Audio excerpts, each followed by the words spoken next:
주 나의 모습 보네 상한 나의 맘 보시네 주 나의 눈물 안에 홀로 울던 맘 아시네 주 나의 모습 보네 상한 나의 맘 보시네 주 나의 눈물 안에 홀로 울던 맘 아시네 세상 소망 다 사라져 가도 주의 사랑이 끝이 없으니 살아가는 이 모든 순간이 주 은혜임을 나는 믿네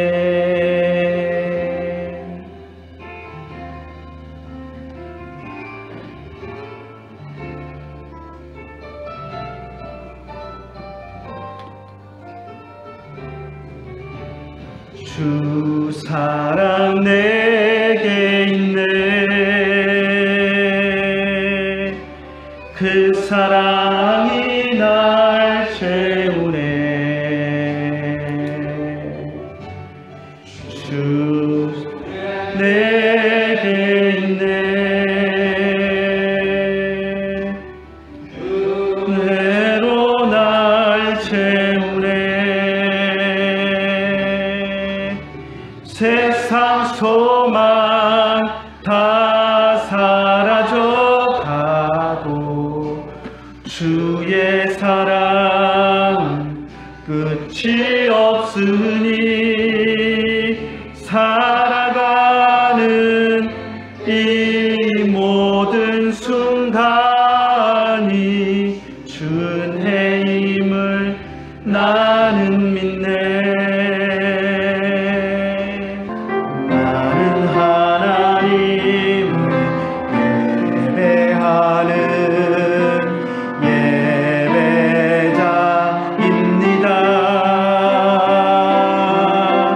내가 서 있는 곳 어디서나 하나님을 예배합니다 내 영혼 거룩한 은혜를 향하여 내 마음 완전한 하나님 향하여 이곳에서 바로 이 시간 하나님을 예배합니다 행위가 온전하여 여호와의 율법을 따라 행하는 자들은 복이 있으며 여호와의 증거들을 지키고 진심으로 여호와를 구하는 자는 복이 있도다. 내가 주의 모든 계명에 주의할 때에는 부끄럽지 아니하리이다. 아멘. 하나님 아버지 은혜를 감사합니다. 오늘도 주님의 품 안에서 하루를 열게 하시고 또 특별히 거룩한 주일을 맞이하여서 주님 앞에 엎드려 예배할 수 있는 복을 누리게 하심을 감사를 드립니다. 우리가 예배할 때에 이 시간 하나님께서 우리 곁에 좌정하시고 우리의 예배를 받아주시며 우리가 예배할 때 하나님의 임재를 체험하며 주님 앞에서 기뻐하며 즐거워하는 귀한 예배가 될 수 있도록 인도하여 주시옵소서. 이 시간 주님께서 우리와 함께하여 주시고 우리의 예배를 받아주실 줄 믿사옵고 우리 주 예수님의 이름으로 기도드리옵나이다. 아멘. 사르셨네 봄바람 불어있고 하나님 아버지 오셨으니 믿음의 반석도 든든하다. 우리 주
아침과 저녁에 수고하여 다같이 일하는 온 식구가 한 상에 둘러서 먹고 마셔 여기가 우리의 낙원이라.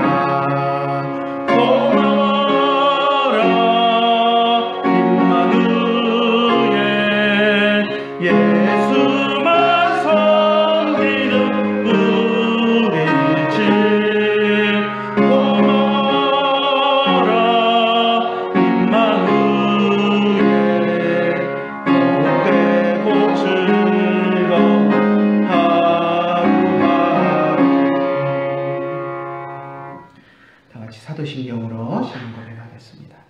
전능하사 천지를 만드신 하나님 아버지를 내가 믿사오며 그 외아들 우리 주 예수 그리스도를 믿사오니 이는 성령으로 잉태하사 동정녀 마리아에게 나시고 본디오 빌라도에게 고난을 받으사 십자가에 못 박혀 죽으시고 장사한 지 사흘 만에 죽은 자 가운데서 다시 살아나시며 하늘에 오르사 전능하신 하나님 우편에 앉아 계시다가 저리로서 산자와 죽은 자를 심판하러 오시리라. 성령을 믿사오며 거룩한 공회와 성도가 서로 교통하는 것과 죄를 사하여 주시는 것과 몸이 다시 사는 것과 영원히 사는 것을 믿사옵나이다. 아멘. 하늘의 주제 존귀하신 예수 사람이 되신 하나님 나 사모하여 영원히 섬길 내 영광 되신 주로다. 화려한 동산 무성한 저수목 다 아름답고 묘하나 순전한 예수 더 아름다워 봄 같은 기쁨 주시네. 광명한 해와 명랑한 저 달빛 수많은 별들 빛나라. 주 예수 빛은 더 찬란하여 참 비교할 수 없도다. 아멘. 하나님의 말씀 같이 나누겠습니다. 사도행전 7장 1절부터 마지막 60절까지 말씀인데요. 너무 많아서 또 중간중간 설교하면서 또 우리가 다시 읽으면서 살펴볼 것이기 때문에 1절부터 4절까지 읽고 51절부터 53절까지만 읽고 성경 봉독은 마치겠습니다. 먼저 1절부터 4절 말씀까지만 먼저 한번 읽겠습니다. 같이 읽습니다. 대제사장이 이르되 이것이 사실이냐? 스데반이 이르되 여러분 부형들이여 들으소서. 우리 조상 아브라함이 하란에 있기 전 메소보다미아에 있을 때에 영광의 하나님이 그에게 보여 이르시되 내 고향과 친척을 떠나 내가 내게 보일 땅으로 가라 하시니 아브라함이 갈대아 사람의 땅을 떠나 하란에 거하다가 그의 아버지가 죽음에 하나님이 그를 거기서 너희 지금 사는 이 땅으로 옮기셨느니라. 아멘. 그리고 51절부터 53절까지 읽어보겠습니다. 스데반의 마지막 진술 부분인데요. 같이 읽습니다. 목이 곧고 마음과 귀에 할례를 받지 못한 사람들아, 너희도 너희 조상과 같이 항상 성령을 거스르는 도다. 너희 조상들이 선지자들 중에 누구를 박해하지 아니하였느냐? 의인이 오시리라 예고한 자들을 그들이 죽였고 이제 너희는 그 의인을 잡아준 자요 살인한 자가 되나니 너희는 천사가 전한 율법을 받고도 지키지 아니하였도다 하니라. 아멘. 사도행전 7장 1절에서 53절 말씀까지는 스데반이 자기 동족 유대인들을 향하여서 예수님이 메시아다라는 것을 증명하는 그러한 긴 연설을 한 부분입니다. 산헤드린 공회 석상에 서서 연설을 한 것인데요. 스데반의 이 연설을 보면 구약 성경 전체를 요약해서 말하고 있습니다. 오늘날 신학자들이 구약 성경에 대해서 이야기할 때 언약 신학이라는 측면에서 많이들 이야기합니다. 하나님께서 우리 인류의 죄를 사하기 위해서 메시아이신 예수님을 보내주실 것을 약속하셨는데 그 약속이 구약성경 전체, 구약성경을 통해서 점진적으로 이렇게 확장되어 오다가 이제 예수님을 통해서 완전하게 성취되었다라는 것입니다. 그래서 구약성경은 이 땅에 오실 메시아이신 예수님에 대해서 이야기하는 책이고 또 예수님에 대해서 하나님이 주신 언약을 잘 설명한 책이다라고 신학자들이 이구동성으로 말하는 것입니다. 그래서 구약성경을 언약신학의 측면에서 많은 신학자들이 바라보는데 오늘 우리가 읽은 이 사도행전 7장에 나오는 스데반의 연설문을 우리가 쭉 읽어보면 스데반이 완전히 구약성경을 언약신학적인 측면에서 이해하고 그것을 유대인들에게 설명하고 있는 것을 보게 됩니다. 그래서 오늘 우리가 읽은 이 사도행전 7장에 나오는 스데반의 연설을 우리가 잘 이해한다면 언약신학적인 관점에서 구약성경 전체를 잘 이해할 수 있습니다. 그래서 나는 구약성경을 잘 모르는데 하시는 분들도 오늘 집에 가셔서 설교를 듣고 나서 집에 가셔서 이 사도행전 7장을 천천히 쭉 읽으면 구약성경 전체가 예수님을 중심으로 이해가 되고 받아들여질 줄로 믿습니다. 자, 스데반의 연설을 보면 아브라함에서부터 시작을 합니다.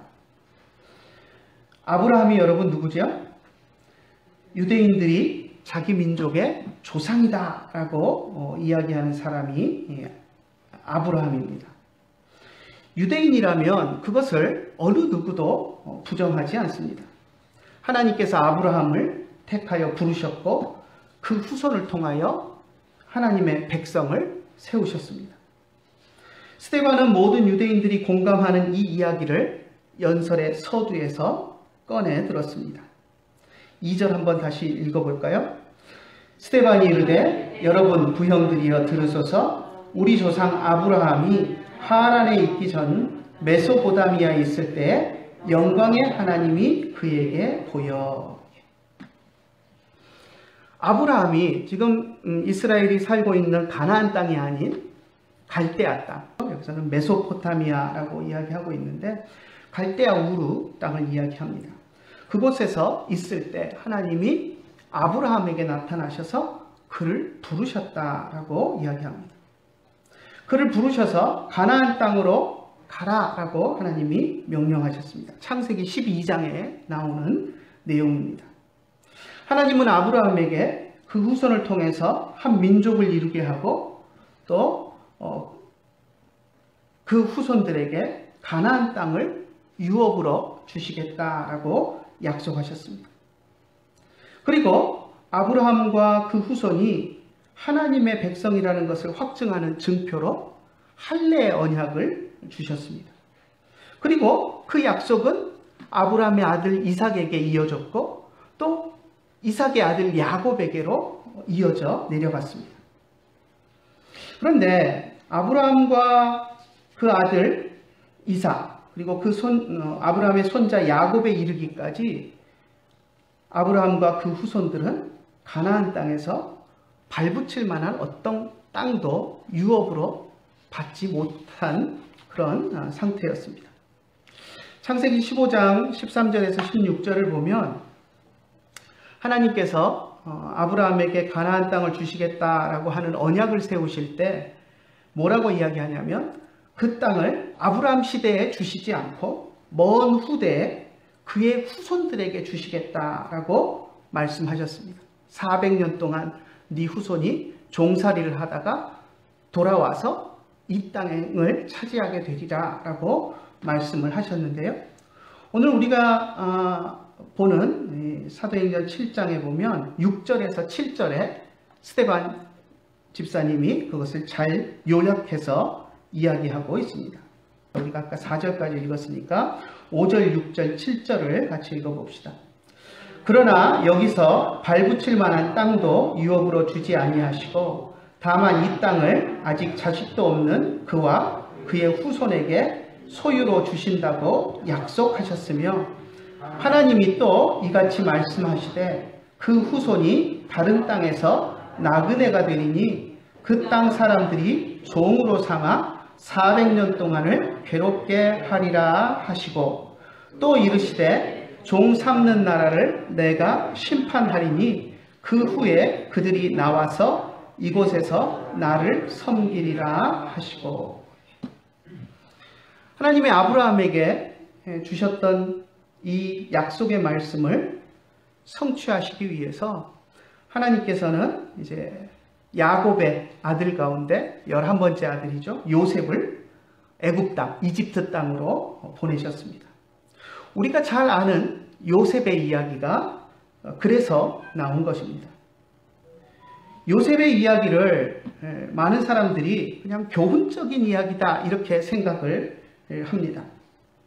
형들이 요셉을 시기해서 죽이려고 하다가 차마 죽이지 못하고 종으로 팔아버렸는데 요셉이 믿음으로 시련을 잘 참고 견뎠더니 하나님께서 높은 자리에 세우셨다라고 이렇게 이해하는 것입니다. 하지만 요셉의 이야기는 단순히 그런 신앙을 잘 지키고 하나님 말씀에 순종하면 하나님이 높은 자리에 세워주신다 하는 그런 교훈적인 이야기가 아닙니다. 하나님께서 아브라함에게 주셨던 약속을 성취하기 위해서 하나님이 요셉을 먼저 애굽 땅으로, 이집트 땅으로 보내신 사건입니다. 하나님이 아브라함에게 분명히 그의 후손을 400년 동안 이방 땅에서 계기되어서 지내대로 하겠다라고 하시고 그 후에 네 후손들이 그 땅에서 나와서 가나안 땅을 차지하게 될 것이다 라고 말씀하셨는데 그 말씀을 이루기 위해서 준비 작업으로 요셉을 먼저 애굽으로, 이집트로 내려보내신 것입니다. 그래서 요셉이 이집트 땅에서 총리 대신이 되었을 때, 왕 다음 가는 자리에 올라갔을 때 야곱과 모든 가족들이 이집트로, 애굽으로 내려가게 됩니다. 요셉이 이집트 왕 파라오의 꿈을 해석해서 7년 풍년이 있을 것이고 그 이후에 지독한 7년의 흉년이 있을 것입니다 라고 예견했던 그 이야기는 우리가 너무나도 잘 압니다. 그래서 이집트 땅에서는 요셉의 이 꿈 해석을 통하여서 앞선 7년의 풍년 동안 다가올 7년의 흉년을 잘 준비해서 이길 수가 있었습니다. 그 긴 7년의 흉년의 고통 속에서 가나안 땅에 있던 요셉의 형제들과 아버지 야곱을 비롯한 그 모든 가족들은 이집트에 곡식이 풍부하게 있다라는 이야기를 듣고 곡식을 구하기 위해서 이집트 땅으로 내려갔다가 요셉을 만나게 됩니다.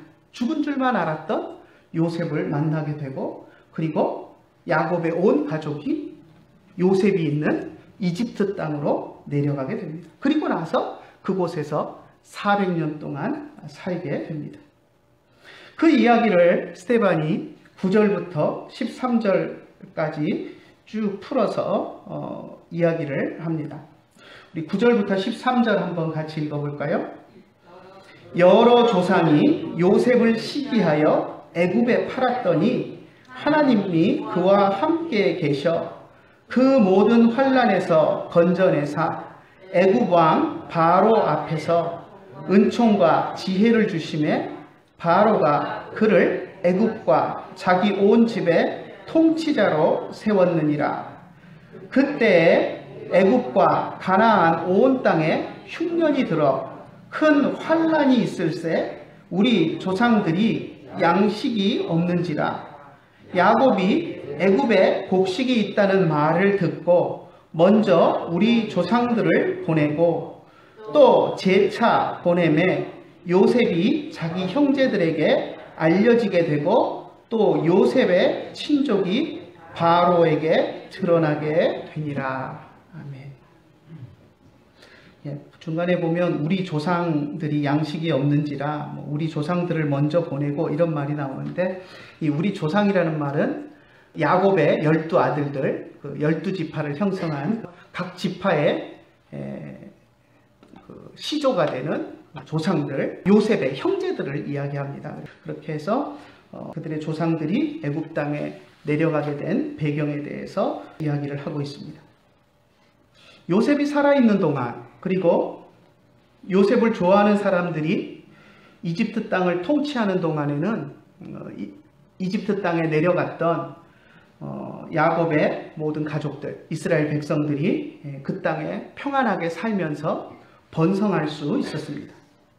하지만 요셉이 죽고 또 그의 업적이 잊혀지고 또 요셉을 대적하는 세력이 이제 이집트의 권력을 차지하게 되었을 때에는 이스라엘 백성들은 이집트 땅에서 멸시받는 사람들이 되었고 결국 혹독하게 노예로 노역을 하는 종들로 전락을 하고 맙니다. 태어나는 아이들은 또 나일강에 버려져서 죽임을 당하는 그런 운명에 처하게 됩니다. 그 이야기를 17절부터 19절에 또 스데반이 이야기를 하고 있는데요. 한번 볼까요? 17절부터 19절까지 같이 읽습니다. 하나님이 아브라함에게 약속하신 때가 가까움에 이스라엘 백성이 애굽에서 번성하여 많아졌더니 요셉을 알지 못하는 새 임금이 애굽 왕 위에 오르매 그가 우리 족속에게 교활한 방법을 써서 조상들을 괴롭게 하여 그 어린 아이들을 내버려 살지 못하게 하려 할세. 구약 성경에 나오는 그 이야기들을 잘 요약해서 스데반이 이야기하고 있습니다.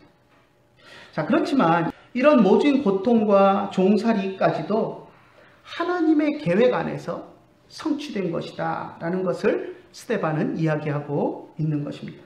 하나님이 아브라함에게 약속하셨던 그 약속, 400년 동안 이방에서 객이되어서 종살이 하다가 그 땅에서 나와서 가나안 땅을 차지하게 되리라 라고 말씀하셨던 그 하나님의 언약이 성취되기 위해서 이 모든 것들이 하나님이 하신 일이다 라는 것을 이야기하고 있습니다.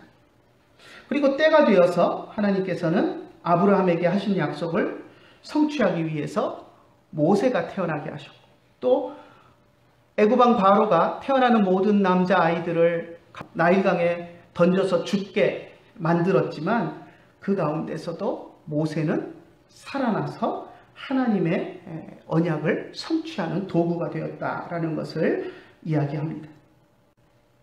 그뿐 아니라 이제 모세가 살아나서 애굽 왕 바로의 공주의 아들로 애굽 왕궁에서 자라게 하나님이 인도하셨고 또 모세가 그 왕궁에서 애굽의 모든 학문과 지혜를 배우게 하셨고 그래서 이스라엘의 지도자가 될 수 있는 자질을 갖추도록 하나님이 인도하셨다라는 것을 또 계속해서 이야기합니다. 우리 20절부터 22절까지 한번 읽어볼까요? 그때 모세가 낳는데 하나님이 보시기에 아름다운지라 그의 아버지의 집에서 3달 동안 길리더니 버려진 후에 바로의 딸이 그를 데려다가 자기 아들로 기름해 모세가 애굽 사람의 모든 지혜를 배워 그의 말과 하는 일들이 능하더라. 애굽 왕 바로의 궁전에서 자랐지만 자라가면서 자신이 하나님의 백성인 이스라엘 사람이다라는 것을 알게 됩니다. 그리고 자기는 애굽의 공주의 아들로서 어떻게 보면 왕자의 신분으로서 편하게 살지만 자기 동족 이스라엘 백성들은 이집트 땅에서 노예가 되어서 고통스럽게 살아가는 것을 보면서 괴로워합니다. 그리고 하루는 이집트 사람이 이스라엘 사람을 학대하는 것을 참지 못해서 이집트 사람을 돌로 쳐 죽이는 그런 행위를 하게 됩니다. 그리고 나서 그 사건이 발단이 되어서 모세는 미디안 광야로 도망해야만 했습니다. 조금 길지만 23절부터 해서 29절까지 한번 읽어볼까요? 그 과정을 스데반이 쭉 이야기를 하는데요. 나이가 40이 되면 그 형제 이스라엘 자손을 돌볼 생각이 나더니 한 사람이 원통한 일을 당함을 보고 보호하여 압제받는 자를 위하여 원수를 갚아 애굽 사람을 쳐 죽이니라. 그는 그의 형제들이 하나님께서 자기의 손을 통하여 구원해 주시는 것을 깨달으리라고 생각하였으나 그들이 깨닫지 못하였더라. 이튿날 이스라엘 사람끼리 싸울 때 모세가 와서 화해시키려 하여 이르되 너희는 형제인데 어찌 서로 해치느냐 하니 그 동물을 해치는 사람이 모세를 밀어뜨려 이르되 누가 너를 관리와 재판장으로 우리 위에 세웠느냐? 내가 어제는 애굽 사람을 죽임과 같이 또 나를 죽이려 하느냐 하니 모세가 이 말 때문에 도주하여 미디안 땅에서 나그네가 되어 거기서 아들 둘을 낳으니라. 아멘. 이스라엘 백성은 이런 모세를 역사 속에서 자신들의 최고의 지도자로 또 하나님이 보내신 둘도 없는 그런 선지자로 여겼습니다. 그것이 이제 그 다음의 과정 속에서 나오는데요. 하나님께서 미디안 광야로 도망한 모세를 떨기나무 불꽃 가운데서 만나시고 그리고 그를 이스라엘을 구원하는 이스라엘을 이집트 땅에서 인도해서 가나안 땅으로 데리고 가는 그런 지도자로 삼으신 과정들이 그 다음에 나옵니다. 30절부터 36절까지 한번 같이 읽어볼까요? 40년이 참에 천사가 시내 산 광야 가시나무 떨기 불꽃 가운데서 그에게 보이거늘 모세가 그 광경을 보고 놀랍게 여겨 알아보려고 가까이 가니 주의 소리가 있어 나는 내 조상의 하나님 즉 아브라함과 이삭과 야곱의 하나님이라 하신대 모세가 무서워 감히 바라보지 못하더라. 주께서 이르되 내 발에 신을 벗으라. 내가 서 있는 곳은 거룩한 땅이니라. 내 백성이 애굽에서 괴로움 받음을 내가 확실히 보고 그 탄식하는 소리를 듣고 그들을 구원하려고 내려왔노니 이제 내가 너를 애굽으로 보내리라 하시니라. 그들의 말이 누가 너를 관리와 재판장으로 세웠느냐 하며 거절하던 그 모세를 하나님은 가시나무 떨기 가운데서 보이던 천사의 손으로 관리와 속량하는 자로 보내셨으니 이 사람이 백성을 인도하여 나오게 하고 애굽과 홍해와 광야에서 40년간 기사와 표적을 행하였느니라. 모세가 이스라엘의 지도자가 되어서 애굽 땅에서 이스라엘 백성들을 이끌고 가나안 땅으로 가는 여정 속에서 우리가 잘 아는 대로 광야에서 40년 동안을 방황하면서 그 40년 동안에 모세가 온갖 기적을 행하였던 것들을 우리는 잘 압니다. 반석에서 물이 솟아나게 오게 하는 기적도 행했고요. 또 어떻게 보면 이스라엘 백성들이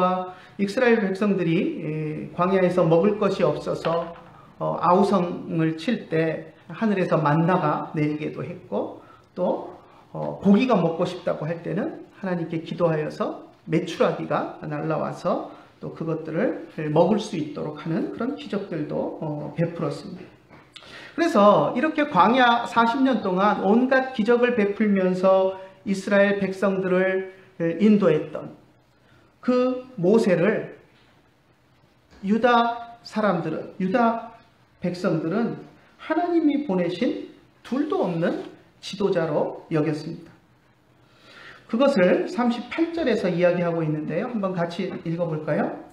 시내산에서 말하던 그 천사와 우리 조상들과 함께 광야 교회에 있었고, 또 살아있는 말씀을 받아 우리에게 주던 자가 이 사람이라. 모세에 대해서 이와 같이 이야기했습니다. 천사와 같이 광야에 있었고, 살아있는 하나님의 말씀을 하나님으로부터, 천사로부터 직접 받아서 우리에게 전해주던 그 사람이 모세가 아니냐, 그 사람이 바로 모세다라는 이야기를 했습니다. 스데반이 이렇게 모세를 최고의 선지자로, 하나님이 보내신 자로 이야기하고 있는 이유는 무엇이냐면, 그 모세가 이야기한 사람이, 그 모세가 예언한 분이 바로 예수님이고 메시아로 오실 예수님이다라는 것을 이야기하기 위함이었습니다. 37절 우리가 건너뛰었는데 37절 한번 읽어볼까요? 모세가 했던 말에 대한 이야기인데요. 같이 읽어봅시다. 이스라엘 자손에 대하여 하나님이 너희 형제 가운데서 나와 같은 선지자를 세우리라 하던 자가 곧 이 모세라. 모세가 광야에서 많은 기적을 베풀었고 또 많은 이야기들을 이스라엘 백성들에게 했는데, 그 말 가운데 스데반은 이스라엘의 지도자였던 모세가 광야에서 했던 이 말에 주목했고, 이 이야기 속에서 나오는 바로 그 선지자가, 모세와 같은 선지자가 예수님이다 라는 것을 말하기 위해서 지금 모세의 이야기를 하고 있습니다.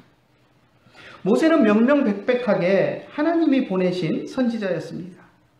그런데 광야에서 이스라엘 백성들은 하나님께서 보내신 선지자인 모세에게 순종하지 않고 여러 차례 모세의 명령을 거절했습니다. 모세 말고 다른 지도자를 뽑아서 애굽으로 다시 가겠다라고 하기도 했었고요. 또 아론이 주축이 되어서 금송아지를 만들어서 금송아지를 숭배하기도 했었습니다.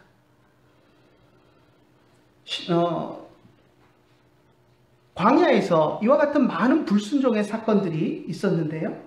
스데반은 심지어 이스라엘 조상들이 광야에서 단 한 번도 하나님을 제대로 섬긴 적이 없고 하나님을 제대로 예배한 적이 없다. 그만큼 이스라엘 백성들은 늘 하나님에게 불순종했고 하나님이 세우신 모세에 대해서 대항하고 불순종했다라고 하는 그 이야기를 하고 있습니다. 한번 불순종의 내용들을 한번 살펴볼까요? 39절 한번 읽어보겠습니다. 우리 조상들이 모세에게 복종하지 아니하고자 하여 거절하여 그 마음이 도리어 애굽을 향하여.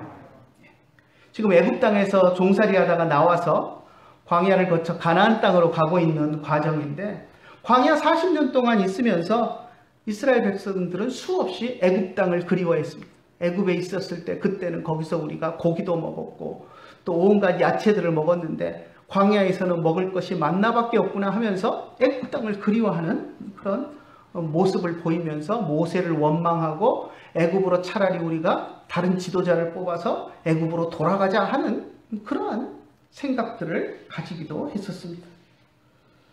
40절과 41절 한번 읽어볼까요?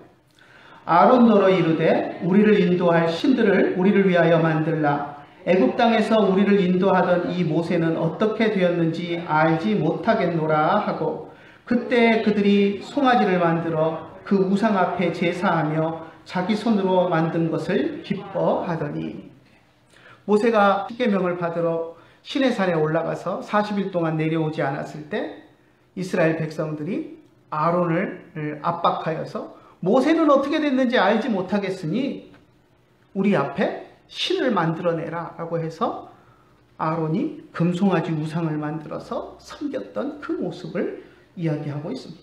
이렇게 이스라엘 백성들은 광야에서 끊임없이 하나님을 거절하고 하나님이 세운 모세, 지도자인 모세를 거역하고 불순종의 길로 치달았습니다. 42절, 43절 한번 읽어볼까요? 하나님이 외면하사 그들을 하늘의 군대 섬기는 일에 버려두셨으니 이는 선지자의 책에 기록된 바 이스라엘의 집이여 너희가 광야에서 40년과 희생과 제물을 내게 드린 일이 있었느냐. 몰록의 장막과 신네판의 별을 만들었으며 이것은 너희가 절하고자 하여 만든 형상이로다. 내가 너희를 바벨론 밖으로 옮기리라 함과 같으니라. 그죠? 42절 마지막에 보면 광야에서 40년간 하나님께 희생과 제물을 드린 일이 있었느냐? 한 번이라도 있었느냐? 제대로 된 예배를 한 번이라도 하나님 앞에 드린 적이 있었느냐? 라고 책망합니다. 몰록의 장막, 신네판의 별, 온갖 우리가 잘 알지도 못하는 온갖 우상들을 만들어서 그것들을 섬기지 않았느냐? 라고 하면서 항상 하나님을 거역하고 하나님이 세우신 모세를 거역했던 이스라엘 백성들의 잘못을 지적하고 있습니다.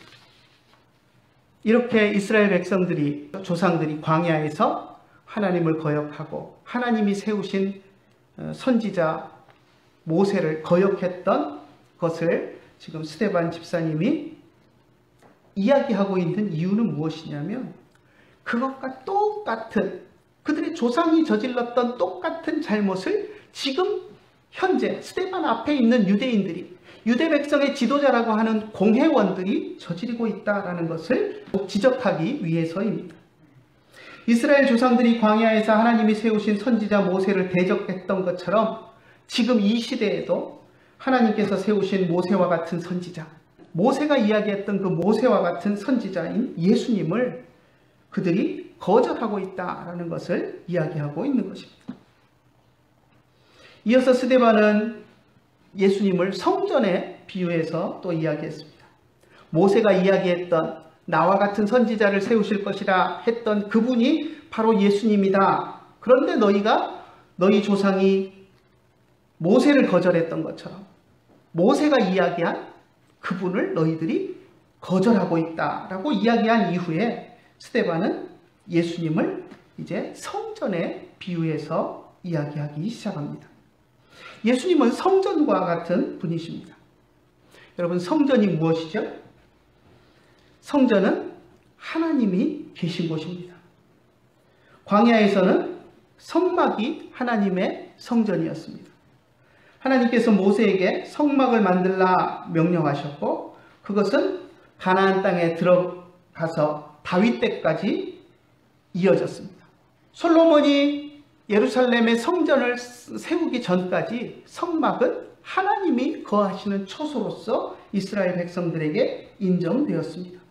그리고 솔로몬 때에 예루살렘 성전이 지어졌고 그 성전에 하나님이 영이 거하시면서 이스라엘 백성들 가운데 함께 하셨습니다. 44절부터 47절까지 한번 같이 읽어볼까요? 광야에서 우리 조상에게 증거의 장막이 있었으니 이것은 모세에게 말씀하신 이가 명하사 그가 본 그 양식대로 만들게 하신 것이라. 우리 조상들이 그것을 받아 하나님이 그들 앞에서 쫓아내신 이방인의 땅을 점령할 때 여호수아와 함께 가지고 들어가서 다윗 때까지 이르니라. 다윗이 하나님 앞에서 은혜를 받아 야곱의 집을 위하여 하나님의 처소를 준비하게 하여달라고 하더니 솔로몬이 그를 위하여 집을 지었느니라. 그죠? 그 성막이 다윗 때까지 있었다라는 것을 45절에 이야기하고요. 그 이후에 다윗이 성전을 짓기를 원했는데 47절에 솔로몬 때, 다윗의 아들 솔로몬 때 성전이 지어졌다라는 것을 이야기합니다. 성막이나 성전은 하나님이 실제로 거하시는 집은 아닙니다. 그렇죠? 지극히 높으신 하나님이 거하실 집이 이 땅에 어디 있을 수가 있겠습니까? 그러나 하나님께서 이스라엘 백성에게 성막을 만들라라고 하시고 내가 거기에 거하겠다라고 말씀하시고 또 성전을 짓도록 솔로몬에게 허락하신 이유는 하나님께서 그들과 함께 하신다라는 것을 그들의 눈에 가시적으로 보여주시기 위한 것이었습니다. 하나님께서는 이스라엘 백성 가운데 성전을 통하여서 하나님이 함께 하신다라는 것을 보여주셨습니다. 자, 그런데 예수님은 이스라엘 백성 가운데 진짜로 직접 오신, 인간이 되어 오신 하나님이십니다. 그래서 우리가 예수님을 임마누엘이라고 부릅니다. 우리와 함께 하시는 하나님이라는 뜻입니다. 하나님께서 이스라엘 백성이 이집트에서 종살이할 때 그 백성들을 구원하기 위해 모세를 세우셨던 것처럼, 모세를 지도자로 보내셨던 것처럼 하나님은 죄 가운데서 방황하는 인류를 그 죄 가운데서 구원하기 위해서 예수님을 구원자로 보내셨습니다. 이스라엘 가운데 성막으로, 성전으로 함께 하셨던 하나님께서 예수님을 통해서 이스라엘 백성 가운데 함께 하셨습니다. 그런데 이스라엘 백성들은 그들의 조상들이 모세를 대적했던 것처럼, 성막과 성전을 무시했던 것처럼 예수님을 대적하고 예수님을 무시했습니다. 스데반이 그것을 분명하게 지적을 한 것입니다. 51절부터 53절에서 스데반은 그것을 분명하게 책망하고 있습니다. 다시 한번 읽어볼까요? 목이 곧고 마음과 귀에 할례를 받지 못한 사람들아, 너희도 너희 조상과 같이 항상 성령을 거스르는도다. 너희 조상들이 선지자들 중에 누구를 박해하지 아니하였느냐?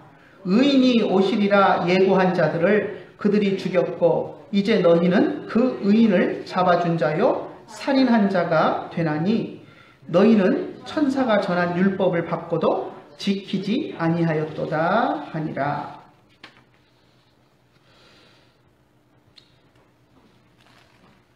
성령을 거스리는도다. 너희는 성령을 거스린다. 너희 조상이 성령을 거스렸던 것처럼 너희들이 성령을 거스리고 있다라고 이야기를 했습니다. 52절에 보면 너희 조상들 중에 누구 하나 하나님이 보내신 선지자를 박해하지 않은 사람이 있느냐? 또 선지자 중에 어느 한 사람도 너희 조상들에게 박해를 받지 않은 선지자가 있느냐라고 이야기를 합니다. 의인이 오리라고 예고한 자들, 의인이 올 것이다. 의인은 메시아를 이야기하죠. 하나님이 메시아를 보내실 것이다 라고 예언한 선지자들을 너희 조상들이 박해하고 죽였다라고 이야기했습니다. 그리고 이제는 너희들은 그 선지자들이 오리라고 예언했던 그 의인이 직접 오셨는데 너희들은 그 의인을, 메시아이신 예수님을 잡아준 자요 살인한 자가 되었다라고 이야기하고 있습니다. 그러니까 너희 조상들은 메시아가 오실 것을 예언한 선지자들을 잡아 죽이는 일을 했고 너희는 이제 메시아가 직접 오셨는데 그분을 거절하고 그분을 죽인 일을 하는 것이 너희들의 모습이다라고 지적하고 있는 것입니다. 스데반이 산헤드린 공회 앞에서 이 연설을 했을 때 예수님을 십자가에 못 박게 만들었던 유대인들은 마음이 찔렸습니다. 우리가 예수를 죽였는데 예수가 메시아라고 스데반이 이야기하는구나 하는 것을 들었을 때 그들은 마음이 찔렸습니다. 그리고 스데반을 향해서 이를 갈았습니다. 54절 한번 볼까요? 그들이 이 말을 듣고 마음에 찔려 그를 향하여 이를 갈거늘. 여러분, 마음이 찔리면 어떻게 해야 합니까? 자기의 잘못을 깨닫고 마음이 찔림을 받으면 그 잘못을 회개해야 합니다. 그런데 산헤드린 공회원들은 자신들이 잘못한 것을 지적하는 스데반의 말을 들으면서 마음이 찔리니까 어떻게 행동하냐면 스데반을 향해서 이를 갈았습니다. 그리고 스데반을 죽여서 자기들의 잘못을 싹 덮어버리는 그런 결정을 합니다. 공회성의 분위기는 너무나도 살벌하고 심각한 상황이었습니다. 하지만 성령이 충만한 스데반은 그 가운데서도 하나님의 영광을 보았습니다. 55절과 56절을 한번 봅시다. 스데반이 성령 충만하여 하늘을 우러러 주목하여 하나님의 영광과 및 예수께서 하나님 우편에 서신 것을 보고 말하되 보라 하늘이 열리고 인자가 하나님 우편에 서신 것을 보노라 한대. 지금 공회원들의 분위기는 살벌해서 스데반을 곧 잡아 죽일 듯한 기세로 이를 부두둑 갈면서 스데반을 노려보고 있는 그런 상황입니다. 그런데 스데반은 하늘을 바라보면서 하늘에 계신 인자 예수님의 모습을 보고 하나님의 영광을 보았습니다. 하지만 유대 공회원들은 스데반의 모든 말을 전혀 들으려 하지 않았습니다. 예수님이 하나님 우편에 서신 것을 본다. 내가 그 영광을 본다 라고 이야기하는데도 유대 공회원들은 귀를 막았습니다. 물론 앞에서 이야기했던 스데반이 자기들의 잘못을 지적하는 그 말이 듣기도 싫었을 것이고 또 하늘의 영광을 바라보며 한 스데반의 이 말들도 듣기 싫어서 소리를 지르며 귀를 막았습니다. 57절과 58절 한번 볼까요? 그들이 큰 소리를 지르며 귀를 막고 일제히 그에게 달려들어 성 밖으로 내치고 돌로 칠세 증인들이 옷을 벗어 사울이라 하는 청년의 발 앞에 두니라. 스데반을 성 밖으로 끌어내서 그를 돌로 쳐 죽였습니다. 그럼으로써 자기들의 잘못을 지적하는 사람의 입을 닫음으로써 자기들의 잘못을 덮어버리려고 했던 것입니다. 이렇게 스데반은 예수님께서 아브라함의 후손으로 오신 메시아다. 하나님이 아브라함에게 주신 언약을 통해서 이 땅에 오신 메시아다라고 하는 것을 자기 동족 유대인들에게 선포하고 순교했습니다. 스데반은 순교하기 직전에 하늘 보좌에 계신 예수님의 영광을 보았습니다. 그리고 예수님의 손에 자신의 영혼을 의탁했습니다. 59절 한번 볼까요? 그들이 돌로 스데반을 치니 스데반이 부르짖어 이르되 주 예수여 내 영혼을 받으시옵소서 하고, 그리고 마지막까지 목숨이 끊어지는 순간까지 자기 동족 유대인들의 죄를 용서해 주실 것을 하나님께 기도하는 온유한 모습을 보였습니다. 60절 한번 마지막으로 같이 읽어봅시다. 무릎을 꿇고 크게 불러 이르되 주여 이 죄를 그들에게 돌리지 마옵소서. 이 말을 하고 자니라. 잔다라는 은유적인 표현을 썼지만 목숨이 끊어져서 영원히 잠든 것을 이야기하고 있습니다. 스데반이 공회석상에서 대제사장과 공회원들 앞에서 구약성경의 아브라함부터 시작해서 구약성경의 모든 것을 쭉 풀어가면서 모세가 이야기했던 그 선지자, 그리고 광야에서 성막을 만들고 솔로몬이 성전을 만들고 했던 그 성전 되신 분이 바로 임마누엘의 하나님이신 예수님이다 하는 것을 쭉 이야기하고 그리고 증거했습니다. 스데반의 이 공회 연설을 통해서 우리가 발견한 것이 무엇입니까? 하나님께서 아브라함에게 주신 언약의 결과로 오신 메시아가 바로 예수님이다 라는 것입니다. 구약성경 전체에 들어있는 하나님의 언약 속에서 예수님을 발견할 수 있어야 하는 것입니다. 이 스데반의 공회에서의 연설을 보면 구약성경 전체에, 구약성경 우리가 알고 있는 모든 이야기 속에 메시아이신 예수님이 들어있고, 그 모든 이야기들이 오실 예수님에 대해서 이야기하고 있는 것을 우리가 깨닫게 됩니다. 그래서 굳이 신학자들의 언어를 빌리지 않더라도 이 스데반 집사님의 공회에서의 이 연설 내용만으로도 우리는 구약성경 전체가 하나님의 언약에 의해서 오실 예수님에 대해서 설명하고 있는 것이다 라는 것을 우리가 분명하게 알 수 있습니다. 오늘 우리는 스데반 집사님이 예수님을 증언하다가 돌에 맞아 순교당하는 모습을 보았습니다. 죽음 직전에 스데반 집사님은 하늘 보좌에 계신 예수님을 보았습니다. 그리고 예수님께 자신의 영혼을 부탁하며 천사와 같은 모습으로 순교하셨습니다. 우리들도 주님 곁에 가는 그날까지 스데반 집사님처럼 예수의 이름을 담대히 증거하며 살다가 천사와 같은 모습으로 주님 곁에 갈 수 있기를 간절히 소망합니다. 기도하겠습니다. 하나님 아버지, 은혜를 감사합니다. 오늘도 저희들이 주님 앞에 나와서 하나님 앞에 머리를 숙이고 예배합니다. 또 스데반 집사님의 공회 연설을 통하여서 예수님이, 하나님이 우리에게 언약하시고 또 그 언약을 이루기 위해서 보내주신 메시아이심을 우리가 고백합니다. 스데반 집사님처럼 우리들도 그것을 증거하며 정말로 천사와 같은 모습으로 살다가 주님 앞에 갈 수 있는 우리들이 될 수 있도록 인도하여 주시옵소서.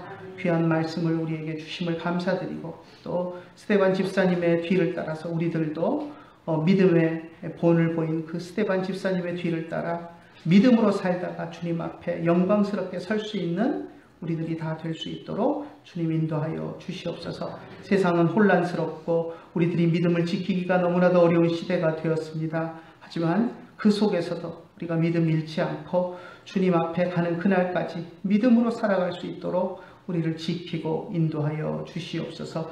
예수님의 이름으로 기도드리옵나이다. 아멘.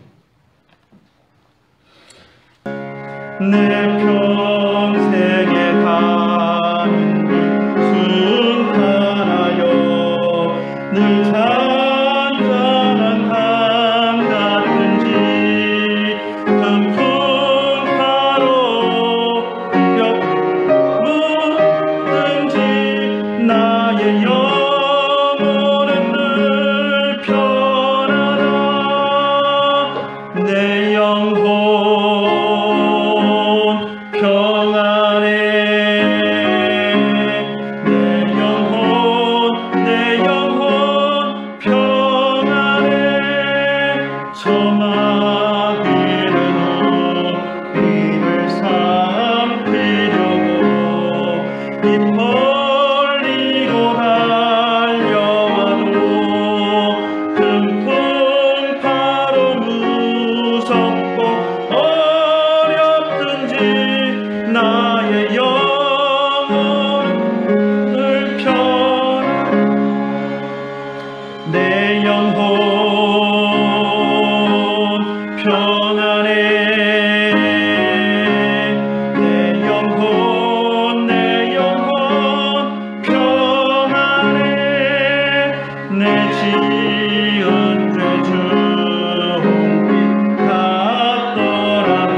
우베이카 샬롬, 베콜 아쉘 베카 샬롬. 내가 예수 믿고서 세상하라 나의 모든 것 다 변했네. 지금 내가 가는 길 천국이요 주의 피로 내 죄가 씻겼네. 나의 모든 것 변하고 그 피로 구속받았네. 하나님은 나의 구원 되시오니 내게 정죄함 없겠네. 내 주님과 이런 빛에서 맺히니 나의 모든 것 다 변했네. 지금 내가 주 앞에 온 경계됨은 주의 분노를 의지함일세. 나의 모든 것 변하고 그 피로 구속받았네. 하나님은 나의 구원 되시오니 내게 정죄함 없겠네. 내게 성령 임하고 그크신 사랑 나의 맘에 가득 채우며 모든 공포 내게서 물리치시니 내 마음 항상 주 안에 있겠네. 나의 모든 것 변하고 그 피로 구속받았네. 하나님은 나의 구원 되시오니 내게 정죄함 없겠네. 기도하겠습니다. 이제는 우리 주 예수 그리스도의 크신 은혜와 하나님 아버지의 한이 없으신 사랑과 성령님의 감화하시고 감동하시고 우리 가운데 교통하심이 이제 주님 앞에 우리를 위해서 예수님을 보내주신 그 크신 하나님의 사랑에 감사하며 주님을 믿고 그 예수님을 증거하며 살아가기를 원하는 주의 사랑하는 백성들 머리 위에 이제로부터 영원토록 함께 계실지어다. 아멘.